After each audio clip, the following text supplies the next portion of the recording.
Hi everyone. সেদিনকে আমি আর মা সকাল সকাল বেরিয়ে গেছিলাম। কিছু কাজ ছিল, ডকুমেন্টসের কাজ, সেই জন্য চাঁদপাড়ায় যাওয়ার ছিল। এখান থেকে আমরা একটুখানি ওই পুরি টাইপের আর আলুর দম টাইপের নিয়ে একেবারে চাঁদপাড়ায় ঢুকি, কারণ অনেক কাজ ছিল, খাওয়ার সময় পাবো না সেই জন্য। তো এটা খাওয়ার পরে কাজবাজ শেষে আমরা একটু শুয়েছিলাম আমি আর মা।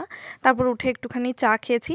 মাসিমণি এসেছিলো, ওই ডেকোরেটার্সের কিছু জিনিস আলোচনা করা ছিল, আম, মানে সেখানে কথা বলার জন্য, বিয়ের জন্যই আর কি। আর এই দোকান থেকে আমরা ফুলের হয়তো অর্ডার দেবো, সেই জন্য এখান থেকে ফুলগুলো দেখতে গেছিলাম বা কথা বলতে গেছিলাম। আর কি সুন্দর ফুল ফুটে আছে এখন এখানে। এখন ফুলের দাম একটু কম, কিন্তু যেই সময় বিয়ে সেই সময় প্রচুর দাম থাকবে। মানে এক একটা ফুল বললো ব্যাঙ্গালোর গোলাপ 80 টাকা করে, ভাবো তাহলে। তো তারপর চলে আসি বনগাঁয়। বনগাঁয় এসে একটুখানি চপ কিনি। চপ দেখলেই আমার ভীষণ খেতে ইচ্ছা করে। এখানে কাকু চিকেন চপ ভাজছিল আর কি।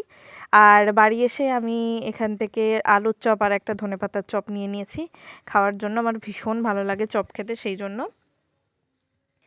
তারপর আর একটা গলার হার আমি আনবক্সিং করি। এটাও অ্যাকচুয়ালি আমি মেহেন্দির দিন পরবো রাত্রিরে, সেই জন্য।